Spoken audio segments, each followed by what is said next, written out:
El humor es algo muy complejo porque tiene muchos costados, digamos. El humor es en realidad una forma de comunicar, pero que a la vez es una forma de comunicar o un código de comunicación que se nutre o, por así decirlo, eh,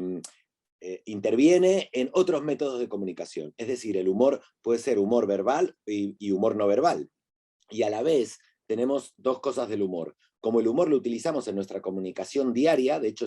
hay experimentos y todo de psicólogos y de universidades americanas en que utilizamos el humor todos los días para poder afrontar determinadas situaciones o para poder decir ciertas cosas o simplemente para dar un código de simpatía o al revés, o incluso para agredir o para lo que fuera. Entonces, el humor tiene un costado que es de comunicación normal, cotidiana, y luego está el humor profesionalizado, que es, digamos, lo tendríamos que meter en lo que sería el ámbito del arte, ¿no? El ámbito de la creación. Entonces, tenemos esas dos cosas y eso hace que a veces se confunda cuando hablamos del humor, si estamos hablando del humor diario, si estamos hablando del humor como herramienta crítica, cultural o artística. Claro, esto es en cuanto a qué es el humor, que es una herramienta o una forma de comunicar. Pero el humor dentro de esa herramienta podríamos definirlo que es un estímulo que lo que intenta buscar es la risa o la sonrisa en el otro, ¿no? Bueno, yo creo que el humor como comunicación cotidiana tiene que tener muchísimos límites. Es decir, vivimos en sociedad, nos necesitamos unos a otros y parte de la convivencia democrática exige un respeto al otro. Con lo cual, como el humor es un código que hay que compartir con los demás, porque si no puede resultar agresivo, no te puedes lanzar a hacer humor, por ejemplo, con un desconocido sobre él o sobre su físico, no puedes porque entonces, digamos, ya pasa a ser una falta de respeto, digamos, y ya deja de estar en el código el buscar la risa o la sonrisa en el otro y se convierte en una forma de agresión, con lo cual creo que la vida cotidiana tiene que tener los límites del respeto absoluto. Otra cosa es en el arte o en la comunicación, porque en la comunicación digo creativa, ¿no? En el humor profesional, llamémosle, porque uno ahí puede buscar la agresividad o la falta de respeto como herramienta crítica, por ejemplo, a un personaje público, a un político o a una actitud social. Entonces creo que en la vida diaria tiene que tenerlo y en la vida artística creo que el arte siempre funciona mejor cuando no se le ponen límites, aunque todo tiene límites, e incluso las expresiones artísticas tienen límites, solo que no las debe poner un juez o no las debe poner una ley, sino que se la pone cada autor y cada autora, ¿no? Es lo que uno quiera, porque uno tiene sus propios límites, ¿no? Yo creo que no está en peligro el humor, creo que somos un poco exagerados todos y exageradas, porque en realidad el humor es algo universal, está estudiado, que viene incluso de tiempos anteriores al humor artístico, es algo humano y universal y nos sale inevitablemente. Yo lo decía en el libro Dispara al humorista que hablaba de eso, que el humor es inevitable, con lo cual el humor no está en peligro. Lo que sí puede estar en peligro es un espacio público para determinado tipo de humor, entendido como el humor profesional, que es el humor satírico o el humor, pero digamos, este es el peligro. Yo no creo que es tanto el peligro en las sociedades democráticas por una ley, porque en todo caso cualquier ley que intente reprimir o que intente, eh, por así decirlo, limitar el trabajo de creación, es una ley que de alguna manera va también en contra de la Declaración de Derechos Humanos en el apartado de la libertad de expresión y de la libertad de creación, ¿no? Pero sí que creo que es más el mercado lo que puede llegar a ser o lo que puede estar haciendo que se caigan espacios para determinados tipos de humor más críticos o más negros, porque ¿cuál es el mecanismo? Que si de pronto las redes sociales hacen llegar un chiste a un grupo de población que no tiene el código o no tiene el código de ese humorista, no entiende que eso es crítico, no entiende que es una ironía, que una ironía por definición es decir lo contrario a lo que se piensa y uno lo hace justamente para hacer un ejercicio crítico. Pero una ironía, por ejemplo, necesita un contexto. Si tú no entiendes el contexto,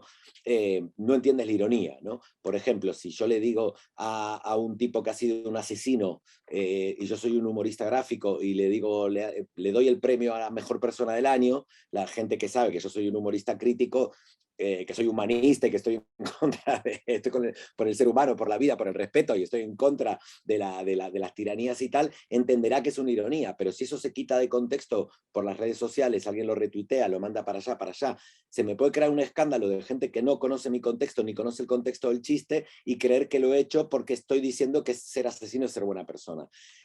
¿Qué pasa? Ese escándalo lo que hace es que suele hacerlo, digamos que acojona mucho a los medios que publican humor, porque si se les hace un incendio en redes, eso al final pasa a la prensa, pasa a los titulares, y al final, una vez que estás acusado y a nivel opinión pública has quedado de alguna manera, es muy difícil quitar esa acusación, ¿no? Porque encima pasa algo muy intolerante, que lo tenemos todos, nadie lo ha impuesto, y es que con este mundo veloz de las redes sociales, que son buenísimas para un montón de otras cosas, todo tiene su parte buena, su parte mala, yo ahora estoy destacando la parte mala porque es el tema del que hablamos, pero que las redes sociales lo que tienen, aparte de contextualizarlo, es que todos asumimos un personaje que no somos exactamente nosotros, y eso ha hecho un montón de inercias de cosas que son bastante poco democráticas, como por ejemplo, cuando se acusa a alguien de algo, de lo que sea, por ejemplo, de ser mala persona o ser insensible por un chiste que ha hecho, si esa persona intenta explicar el contexto del chiste para demostrar que no es así, eso no se toma como una defensa, sino como una justificación, con lo cual termina amplificando aún más el escándalo y se le termina volviendo en su contra, con lo cual estamos de alguna manera perdiendo, no en cuanto a lo legal, sino en cuanto a la opinión pública, el derecho a la defensa, ¿no? Porque cualquier defensa ya pasa a ser justificación. ¿Qué pasa? Que grandes medios que tienen mucho que perder con un escándalo porque la gente puede dejar de comprarlos o hacerles un boicot, entonces simplemente lo que hacen es no jugársela, y no ya con ese chiste específico, sino que ya directamente pueden decidir no publicar determinados tipos de humor, ¿no? Y si no publican determinados tipos de humor, pues de pronto nos vamos a dar cuenta que tenemos dos mundos. Hay un mundo de la realidad que es mucho más duro, y vamos a encontrarnos que el mundo del humor profesional, artístico y creativo y crítico intenta ser tan duro o más que la realidad para subrayar esa dureza, y al final no hay espacio comercial, no porque gente no lo comprenda, sino porque los medios tienen miedo de publicarlo, y entonces al final tengamos un humor blanco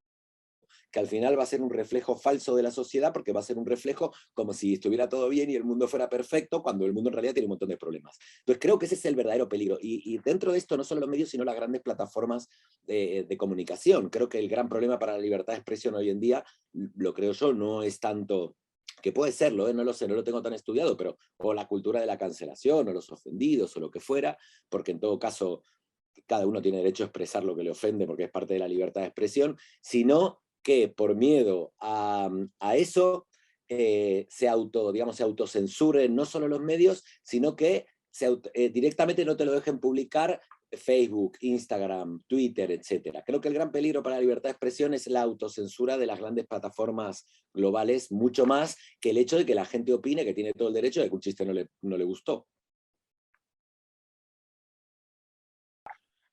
Bueno, yo creo que cada vez es mucho, muy fundamental que existan institutos como el Instituto Quevedo de las Artes y del Humor, porque,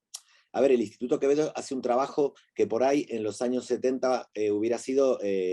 menos necesario, porque como no había redes globales, no se descontextualizaba, si alguien iba y se compraba El Hermano Lobo o el Por Favor, sabía qué tipo de humor se iba a encontrar en esa revista. Pero ahora, con la cantidad de descontextualización que vivimos de los chistes, por el tema de las redes sociales, cómo se arman campañas para desprestigiar a una cómica, a un cómico, a un humorista, que nadie sabe quién las arma, porque también hay mucho anonimato. Creo que cada vez es más necesario para poder defender la libertad artística en el humor, el hecho de que instituciones como el Instituto Quevedo defiendan el contexto del humor. ¿Y qué es lo que hace el Instituto Quevedo? Haciendo exposiciones, charlas, conferencias, y me parece que eso es fundamental, porque creo que hay que recuperar que el humor, sobre todo el humor como creación, tiene un contexto y tiene una historia. Y esa historia es parte del propio contexto del humor, ¿no?